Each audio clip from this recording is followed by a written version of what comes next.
আসসালামু আলাইকুম। বাংলাদেশের মাইলস্টোন স্কুল অ্যান্ড কলেজে বিমান দুর্ঘটনায় অনেক বিষয়ে তোলপাড় সৃষ্টি হয়েছে।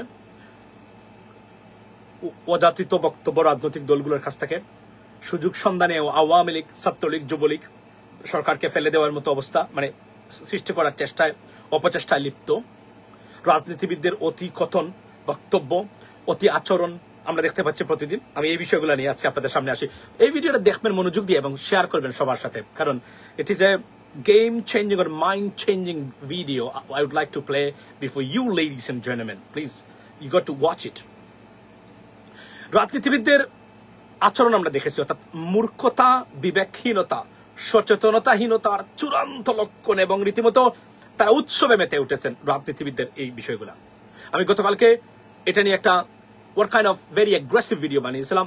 I do apologize guys for the languages, to be honest, please forgive me, and although people supported me, and প্রত্যেক মানুষ এই জায়গাতে বক্তব্য দিয়েছেন যে ও সব জায়গায় রাজনীতি খোঁজা এই রাজনীতিবিদরা আসলে কি রাজনীতিবিদ নাকি শো অফ করা, ফটো অফ করা এবং দেশকে জিম্মি করে রাখার মতো অবস্থা। আজকে অনেকগুলা কথাবার্তা এখানে উঠতেছে। মুকিদ, আমি কিন্তু আজকে পাঠাবো এটা বলে রাখি তোমাকে, আমি আজকে একটু সময় পেয়েছি। বাই দ্য ওয়ে, আমি আপনাদেরকে বলি এই বিষয়গুলো মাঠে উঠছে। এখন আওয়ামী লীগ সমালোচনা করতেছে, মানে এয়ারফোর্সের সমালোচনা করার ক্ষমতা বা মানে কোন ধরনের সুযোগ যেন অন্তত পক্ষে আওয়ামী লীগের কেউ না হয়। বিএনপির বেলায়ও সত্য হতে পারে, কিন্তু বিএনপি 20 years ago তারা মানে they left the power. So এর ভিতরে অনেকগুলা ঘটনা গেছে। অন্তত 20 বছরে বাংলাদেশ, পরবর্তী যে 20 বছরে বাংলাদেশের এয়ারফোর্স এন্ড মিলিটারি প্রতি বছর $15 billion আমরা পাচার করেছে, মানে সরকার বিগত সরকার বা লুটেরা পাচার করেছে দেশ থেকে। $15 billion একটা বছরের 6 মাসের 5 বিলিয়ন, অর্থাৎ $7.5 billion যদি বাংলাদেশের মিলিটারিতে খরচ করা হতো, তাহলে বাংলাদেশের মিলিটারি থাকতো সাউথ এশিয়া তথা এশিয়ার মধ্যে অন্যতম, অর্থাৎ যুগোপযোগী এবং সত্যিকার একটি আধুনিক মিলিটারি। আমরা এটা করতে পারি নাই, না করে এখন সমালোচনা করছি। এসে এরা একজনও এটা সমালোচনা করার অধিকার রাখে না, পার্টিকুলারলি রাজনীতিবিদরা। এই রাজনীতিবিদদের প্রতি আমি ভেরি ক্ষুব্ধ, আমি very angry to be honest, and আমি মনে করি যে এদেরকে কোনোভাবেই আমরা সাথ দিতে পারবো না। আমি আজকে আসছি, গতকালকে আমরা হাসপাতালগুলাতে ডক্টর এসে লাইভ এসে বলছেন আপনারা আসবেন না, কারণ বার্ন রোগীরা সবচেয়ে বেশি ইনফেকশনে ভোগে সাধারণত। আপনারা জানেন সবাই, আমি যেহেতু এখানে কাজ করি আমরা জানি, সবাই আমরা জানি। কিন্তু রাজনীতিবিদরা এক একজন নেতা গেছেন 70 জন, 80 জন, 100 জন, 200 জন মানুষকে নিয়ে রোগীদেরকে দেখান। প্রতিবাদ করেছিলাম, পৃথিবীর কোথাও আমি এটা দেখিনি। আগুন লাগলে সবার আগে গিয়ে তাসরিফ খান, ফারাজ করিম, সেই রাউজান, চট্টগ্রামের প্যালেস্টাইনের রাউজানের বাসিন্দা, মানে ফারাজ করিম মনে আছে, আমার পেজে ভিডিও বানিয়েছিলাম। আর তাসরিফ খান, সেই বাটপার সিঙ্গার তাসরিফ খান, সে নাকি জুলাই যোদ্ধা। জুতা পেটা করা দরকার যাকে তাকে জুলাই যোদ্ধা বলেন। এই বাটপাররা এবং সুলাইমান সুগন, এদেরকে ধরেছিলাম যে আগুন লাগছে বঙ্গবাজারে, তোমরা এখানে কি করো? এটা তো ফরেনসিক ডিভিশন একটা কর্ডন অফ করে রাখার কথা, কারণ ইনভেস্টিগেশন এখনো শেষ হয় নাই। তারা যে আগুন লাগিয়েছে তাকে বলছে ভিকটিম, আর যে আগুন লাগায় নাই মানে তাকে বলছে দোষী। এই ঘটনাগুলো ছিল, আমি লাইভ করেছিলাম। পরবর্তী সময় আমার পেজটা আমি হয়েছি বিকজ তাদের কারণে। এই বাটপার তাসরিফ খান এবং এই ফারাজ করিমের মতো এদেরকে আমি ধরেছিলাম প্রথমে। যাক, এগুলা ইতিহাস, কথা বলছি পরে। আজকে আমি আপনাদেরকে দেখাবো ব্রিটেনের, মানে আমাদের রাজনীতিবিদদের কমন সেন্সিন এই পলিটিশিয়ানরা কেন আপনার কোন ধরনের পরিবর্তন বাংলাদেশে আনতে পারবে না। এটার একটা উদাহরণ আমি আপনাদেরকে দিতে চাই। পৃথিবীতে কোথাও দেখে নাই ইমার্জেন্সিতে গিয়ে মাত্র একটা দুর্ঘটনা ঘটেছে, একদম মিছিল দিয়ে গিয়ে রুগী দেখা এবং ইনফেকশন। ডক্টর বলছেন এখানে ইনফেকশন হতে পারে, আপনারা আসবেন না দয়া করে। ইভেন যারা রক্তদাতা তাদেরকে ডক্টর বলছেন আপনারা ডোন্ট কাম রাইট নাও, আমাদের ডক্টর, আমাদের মানে ব্লাড আজকে লাগবে না, আগামীকাল সকালে লাগবে, please come back tomorrow morning, আপনারা আসবেন না। কিন্তু রাজনীতিবিদরা গিয়ে তারা সবাই ফটো তুলে আমরা দেখতে আসছি, সমবেদনা জানাতে আসছি।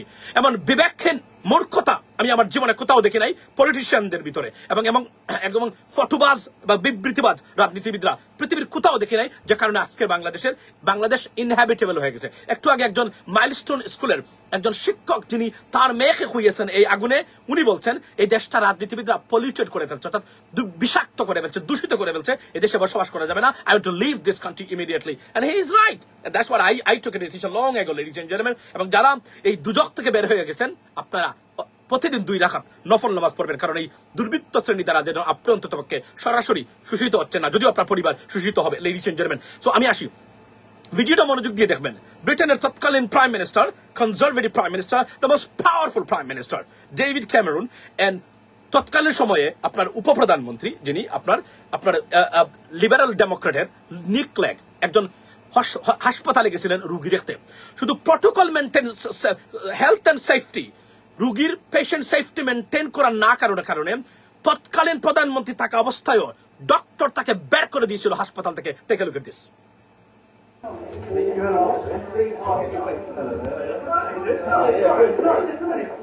Excuse me, I'm the senior orthopedic surgeon in this department. Why is it that we're all told to walk around like this, and these people that are object to it? Can I talk to me? No. Why don't we? Look at that. I'm still in. আবার দেখবেন উপপ্রধানমন্ত্রী, প্রধানমন্ত্রী David Cameron, and this is Nick Clegg.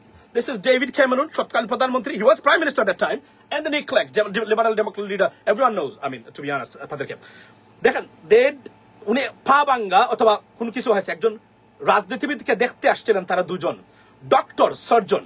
আসার পরে যখন দেখলেন তাদের কোন ধরনের মাস্ক নাই, হসপিটালের গাউন নাই, কোনো সেফটি তারা মেনটেন করে নাই, he kicked them out on the spot. Kicked them out. Take a look at this one more time. I agree. Because we're all taking our ties off. I think We'll come back. I'm not having it. Out.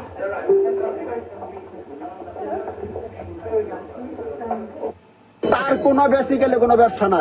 ওকে, আমি আপনাদেরকে আবারও বলি। তারপরে prime minister apologised to the doctor. ডক্টরকে বলেছেন এবং ক্ষমা চেয়ে বের হয়ে গেছিলেন। এখানে আপনার কোনো অবস্থাতেই আপনার যেন মানে কল্পনা করেন, মাত্র দুজন ব্যক্তি এসেছিলেন এখানে, কিন্তু আর কোনো ধরনের পাতি নেতা নাই। ওই পাতি নেতা, সন্ত্রাসী, বডিগার্ড এগুলা কিছুই নাই। অমুক দল, অমুক উপদল, অমুক শ্রমিক, তাহা এগুলা আজিবাজি ছাত্র সংগঠনের কোনো নেতা নাই। দুজন ব্যক্তি এসেছিলেন হসপিটালে, একজন পা ভাঙ্গা রুগী, উনি একজন পলিটিশিয়ান, তাকে দেখতে আসছিলেন, কিন্তু কোনো হেলথ এন্ড সেফটি মেনটেন করে নাই। Let alone burns patients, ladies and gentleman, যারা বার্ন রুগী, বার্ন সার্জারি এতটা সেন্সিটিভ এবং মানে ডিপার্টমেন্ট মানে ওয়ার্ড এতটা সেন্সিটিভ, যে কোনো সময় ইনফেকশন হতে পারে, এতটা ডেঞ্জারাস। বার্ন রুগীদের সবচেয়ে বড় বিপদ কোনটা? ইনফেকশন। সেখানে মিছিল দিয়ে রাজনীতিবিদরা গতকালকে গেছিলেন। আপনার কমন সেন্স নাই আপনাদের। আপনারা কিভাবে রাষ্ট্র পরিচালনা করবেন আমাকে বলেন। আপনারা এখন এই কথা বললে আপনারা বলেন এসে দালাল একজন বলছে এখানে আমার নতুন পিনাকি উঠে আসছে, নতুন পিনাকি উঠে আসছে। আমি বলেন এই ধরনের কমন সেন্সের ন্যূনতম জানাশোনা, সচেতনতা এবং শিক্ষা না থাকলে এদেশ আপনারা কিভাবে পরিচালনা করবেন? এই প্রশ্নটা আমি জাতির সামনে তুলে ধরতে চাই, যে তাদের যে কমন সেন্স একদমই নাই। মানে এরা এই এতটা অসচেতন, এতটা জ্ঞানহীন রাজনীতিবিদরা যদি হয়, তাহলে এই দেশকে তারা সত্যিকার অর্থে পরিবর্তন কিভাবে আনবেন? এই জন্যই আমাদের আজকের এই অবস্থা। কেননা বাংলাদেশের রাজনীতিবিদরা লেখাপড়া করার পরেও জানাশোনার দিক থেকে পৃথিবীর যে কোন দেশের পলিটিশিয়ানদের চেয়ে সবচেয়ে মূর্খ। এজন্য বেশটা ফুয়াদ কি বলছিল, বাংলাদেশের এত রাজনীতিবিদদের, লক্ষ লক্ষ রাজনীতিবিদ প্রতিদিন, বিবৃতিবাজ পেশাজীবী রাজনীতিবিদদের ভিতরেও 100 জন এমপি হওয়ার মতো যোগ্য মানুষ দেশ থেকে খুঁজে বের করা ভেরি টাফ। নাই, উনি বলছেন নাই। Why? This is the reason. Take a look at this one more.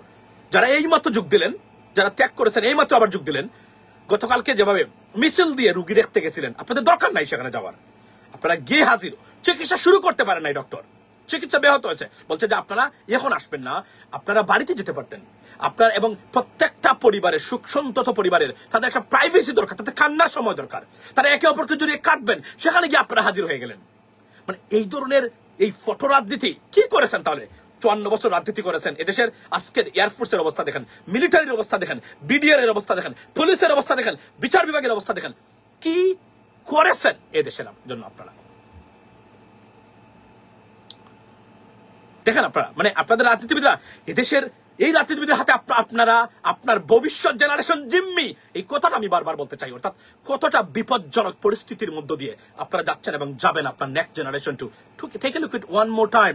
একজন ডক্টর কতটা পাওয়ারফুল হলে প্রধানমন্ত্রী, উপপ্রধানমন্ত্রী, next to the next powerful man in the British government, আপনার এই গভর্নিং সিস্টেম ইজ আপনার হচ্ছে কি বলে এটাকে, আপনার এই উপপ্রধানমন্ত্রী, রাইট?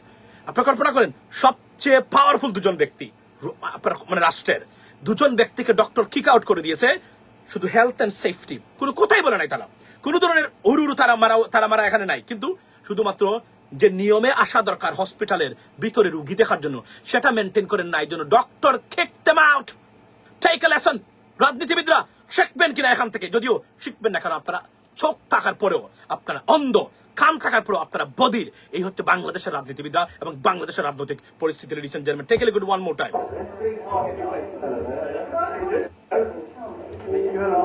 দেখেন আপনারা, তাও যদি কিছু শিক্ষা হয়। Excuse me, I'm the senior with Big Say this department. Why is it that we're all Look at told to walk around like this? And these people that Look at that. Here's the surgeon. Here's the doctor. Why do we? They were stunned, like they're shocked. Doctor didn't care about how powerful you are. System is system. That's what we need. That is what we need. When you, I still mean it. No, I agree. Because we're all taking our ties off. I think We'll come back. I'm not having it. Out. Look. He's outside. He said, I'm not having you. Get out. Look at that. Get out. এটা কয়েক বছর আগের, কিন্তু আমি খুঁজে বের করে নিয়ে আসছি আপনাদের সামনে যেন আপনারা দেখতে পারেন, শিক্ষা নিতে পারেন। Take a lesson. Politicians, corrupted, idiotic, dysfunctional, disqualified politicians, learn something out of it. Have a blessed day. I'm going to pick up my son. Assalamu alaikum.